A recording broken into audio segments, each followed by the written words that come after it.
Hey, I'm Stephanie, and it's time for a lip declutter. Of sorts. Feel free to use the timestamps to jump around because I am going to offer you some context first. Lip products in my collection tend to fall pretty neatly into two categories. The first is what I think of as workhorse products, and they are my lip balms and glosses. These are the things that are comfortable to wear, that I wear every day, all day, without really thinking about how I reapply them because they're not all that pigmented. They live in bags and pockets and coat linings and desk drawers and occasionally disappear into suitcases for weeks at a time. If I have to dig a lip balm out of a jacket or a purse, that's usually pretty good proof that it gets used. The second category is my flair products, and these are my bullet lipsticks. They're more pigmented, and that means they're not with me at all times because they just take a little bit more care to reapply, at my level of talent at least, because I need a mirror and some time to apply them well. And I also have an odd degree of fear of getting lipstick on my teeth in public. So yes, I do reach for bullet lipsticks when I want color, but I am a little bit more careful about how and when I use them. They're more for when I want a bit of pfiff. You know, that fine detail that makes makeup look more intentional instead of relaxed, I guess. And when I want a polished look with a touch more drama. And because of that, my bullet lipsticks just naturally get used more slowly by nature. And I can't believe how long it took me to figure that out. And I think the fact that I've basically been on a lippie no-buy for the past several years is what finally made that fact obvious to me. So this is not going to be a dramatic declutter. It's much more of a check-in than a purge. In fact, it's probably more of an inventory video. So today we're going to start with my workhorses, the balms and glosses that are earning their keep through sheer mileage, and then we're going to move into the flair category where color and finish are the main factor. These are all of my lip balms but one. Let me get the other one. There we go. These are all of my lip balms. But first, let me separate out the ones that came in PR so I can make that clear. Okay, these were given to me in PR, these were given to me as gifts from friends and family, and these were ones that I bought myself. When it comes to the ones that I got in PR, I had to dig two of these out of bags and pockets just to be able to make this video, which I think says a lot. They are from Queen Musia, and this is the shade Nostalgique. This is the shade 1993. And this is the shade Desert Flower. And the ones that I get the most use out of are these two. That is Nostalgique and Desert Flower. Even though 1993 is a great color. The reason that I wasn't using 1993 very much was not because I did not like the color. It was because I had this Gucci lip balm in the shade Esther Rosewood, and I had received this one about a year earlier from my parents as a gift. So I was just kind of using this one up. And as you can see, I've done a pretty good job of that. And so because I had this, I wasn't using this very much. But now that this is almost gone, I have a feeling that 1993 is going to take its place. All three of these are easy to wear, comfortable. I've been enjoying them. So if I have to fish them out of my bags and pockets to make a video, I would say that's pretty much all the stamp of approval that I need to say I'm keeping them. Here we have a lip balm for dry lips from Remedy, and it's fine. It's like the most boring possible lip balm, which to be honest, for a lip balm is exactly what most people need. So this one is one that I have been using. Wait, because I forgot one. Let me get it. Aha, the Edam lip balm. As you can tell, my lip balms are floating all over the place because I use them a lot. The Edam was on my vanity, which is why I forgot it. And that's because I have been using this to prep my lips when I'm sitting at my vanity getting ready in the morning. But I have decided I don't want to use this anymore, only because I have hypersensitive lips and I feel like this is irritating them a little bit. You're going to see there's going to a theme in today's video. I don't think that means that the product is bad. I know a lot of people really enjoy this. They're even calling it like a replacement for the Bite Beauty lip balm that we all liked so much. And I wish it was that for me. I think that the consistency of this is lovely. I like the way that it looks. I like the way that it feels until my lips kind of start getting irritated. And I have found if I just use this once in a while, it's fine, but I think it's because there's lactic acid in here. It's doing a little bit too much exfoliating for my very sensitive lips. So I'm going to be passing this on to a family member, not because I think it's bad, just because I am too sensitive for this. And I'm going to be replacing it with the Remedy for Dry Lips because this is the most boring lip balm there is. And I feel like that's a great place to start when I'm doing my makeup. I want something really boring that's not going to add any color to my lips and influence the rest of the makeup that I'm putting on because I want to choose everything without seeing a lip color. For example, this was in the shade, what was it? Le Chouchou Softening Lip Balm in the shade Fig. Yes, this was in the shade Fig, which was a nice shade. Reminded me a little bit of Esther Rosewood from Gucci, but it was a little bit dark. And so it influenced the way my makeup looked or the way my face and my skin looked. And I think I would prefer a clear balm to get ready just because then it doesn't influence any of my color choices. So I'm going to be moving this one to my vanity instead. This lip balm that I bought is a tinted lip balm that is beautiful looking. It's very nude. The only problem is it's also beginning to irritate my lips, which is just annoying. So I'm also going to be giving this one away to a family member. This one I purchased specifically because I'm in the sun a lot and I just wanted to make sure that I had some SPF on my lips. So I'm definitely keeping it for that purpose. This is Lana Lips. This was a gift from my dad because he knows how much I adore this stuff. I not only put this on my lips, I also do under eye slugging with this at night because this will just kind of keep any of that skincare that I put on right on the skin. It helps it soak in. This really is. The 101 ointment is one of my favorite things. So I'm definitely keeping this. Then we have this Lancome lip balm, and it's funny because I don't wear a whole lot of like these lip glosses. I tend to wear more of like a glossy balm. I like this sort of format, or this sort of format just feels more convenient to me than this. So I don't wear it that often, but when I do wear it, oh my gosh, my lips look like glass. So I don't feel like I'm ready to part with it yet, especially because it reminds me of my mother. So I think I'm going to keep it around for a little bit longer because it really is gorgeous. And then there is this, which I also have not been wearing much simply because I have the 1993 and I had the Gucci, but this is a random lip balm that I don't even know what it is, but it smells kind of fruity and it feels kind of nice. And it reminds me a little bit of Black Honey, but a little bit more wearable. Like Black Honey from Clinique is this kind of shade, but it's just ever so slightly more intense of a color. I feel like they're the same depth, but this is the more muted version of Black Honey. So if I can figure out what this is, I will link it below or put it up on the screen here because I really think this is a great color. And I think a lot of people who like Black Honey but find the color to be too intense, I think this might actually be great.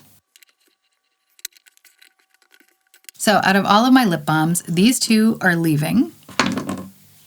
This one is going to be used up within the next couple of days, so that will be gone. This one is moving to my vanity. This is my one and only lip gloss, and everything else is a balm. So I feel like this is a pretty good lip balm / gloss collection.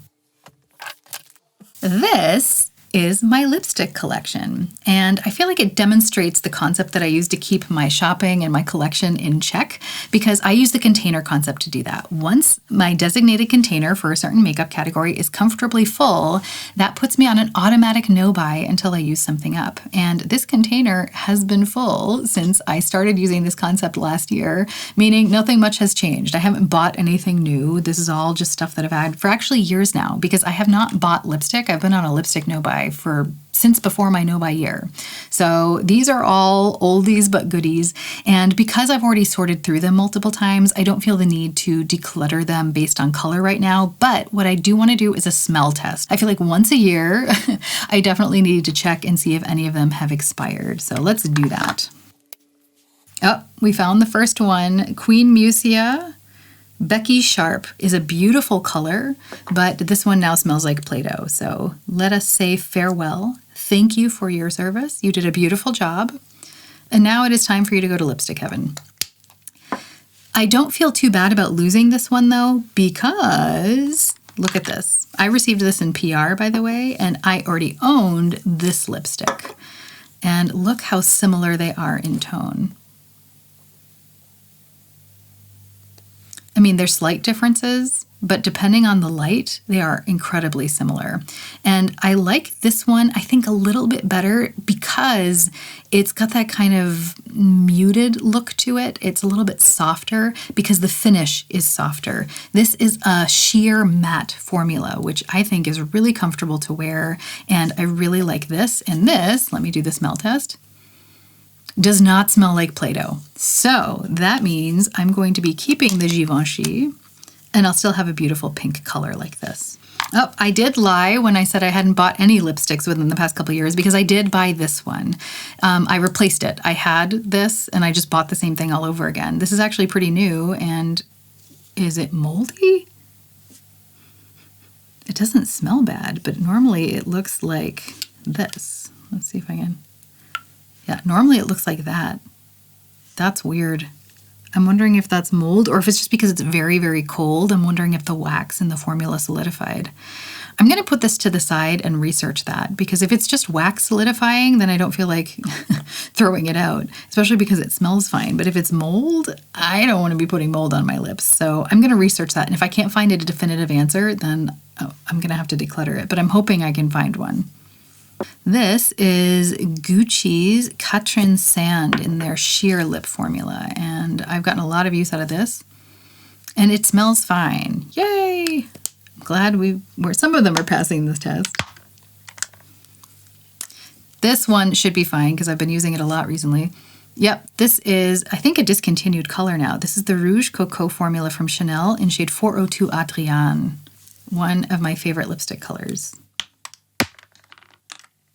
Then we have Lisa Eldridge's Kitten Mischief.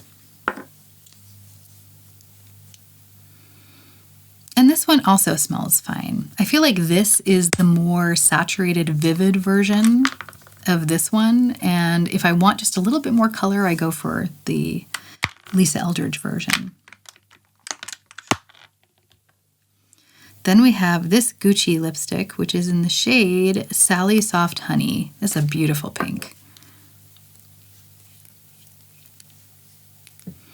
Ah, passes the smell test. That is a relief because this is a gorgeous color. Ah, yeah. Beautiful, soft, perfect for spring. This is L'Oreal's Glossy Fawn, shade 900.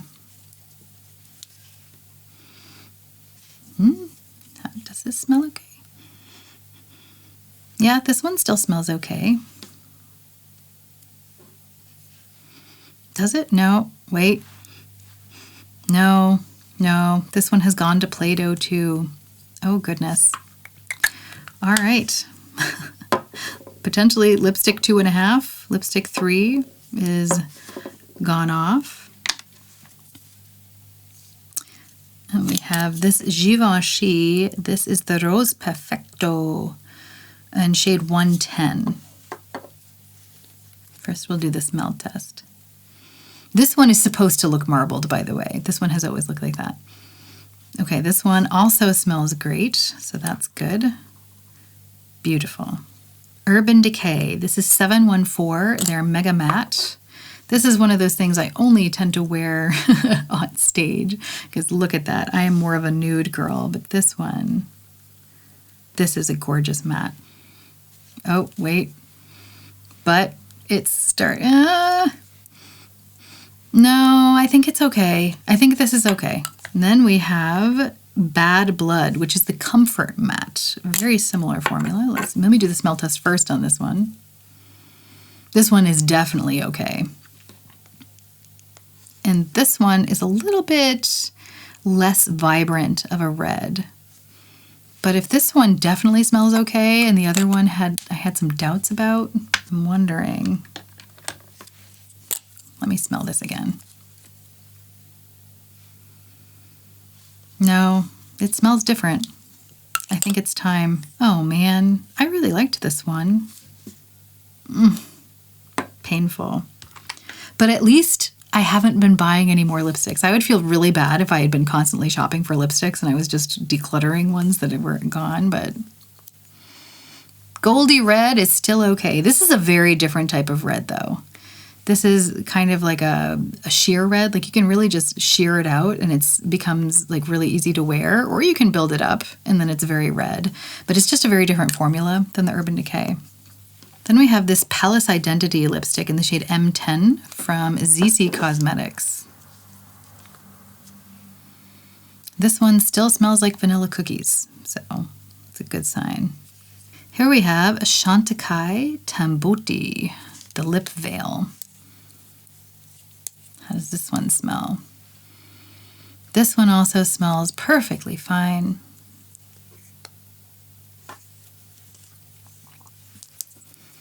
Lisa Eldridge Velvet Fawn. This one smells metallic. The other formula is different, but that didn't smell metallic.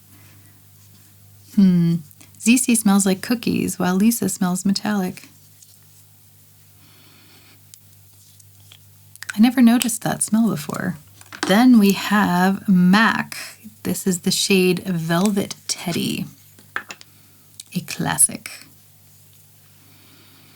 And this one still smells like that MAC lipstick smell.